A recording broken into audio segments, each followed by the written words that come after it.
மக்கள் ஒன்றை எதிர்பார்ப்பது மிகவும் தெளிவாக விளங்குகின்ற ஒரு விஷயமாக காணப்படுகின்றது. அந்த அடிப்படையிலே நாட்டிலே ஊழலற்ற ஒரு நியாயமான நீதியான ஒரு நல்ல அரசியல் கலாச்சாரத்தை உருவாக்க வேண்டும் என்ற அடிப்படையிலே இன்று மக்கள் பல தீர்மானத்தை எடுத்து அவர்களால் பல பாராளுமன்ற உறுப்பினர்கள் தெரிவு செய்யப்பட்டிருக்கின்றார்கள்.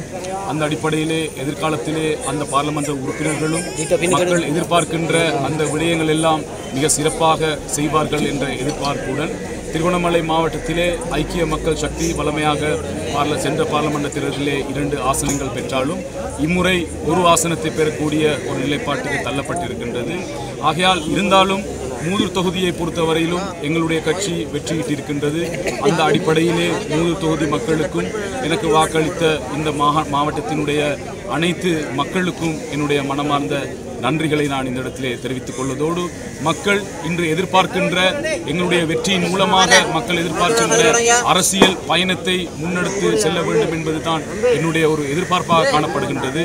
அந்த வகையிலே மக்களுடைய அபிவிருத்தி செயற்பாடுகளாக இருந்தாலும் உரிமை செயற்பாடுகளாக இருந்தாலும் புதிதாக அமைந்திருக்கின்ற அரசாங்கத்துடன் என்னென்ன விடயங்களை பேசி செய்ய முடியுமோ அந்தந்த விடயங்களுக்காக நாங்கள் கட்டாயமாக என்றும் மக்களுடைய பிரச்சனைக்காகவும் மக்களுக்காகவும் நாங்கள் எங்களுடைய அபிவிருத்தி ஏனைய விஷயங்களை நாங்கள் முன்னெடுப்பதற்கு நாங்கள் தயாராக இருக்கின்றோம்.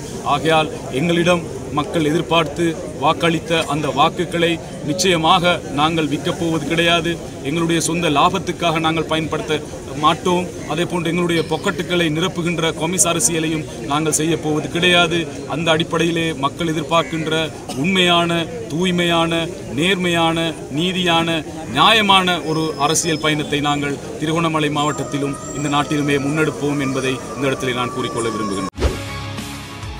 செய்திகளை உடனுக்குடன் தெரிந்து கொள்ள உடனே சப்ஸ்கிரைப் பண்ணுங்க.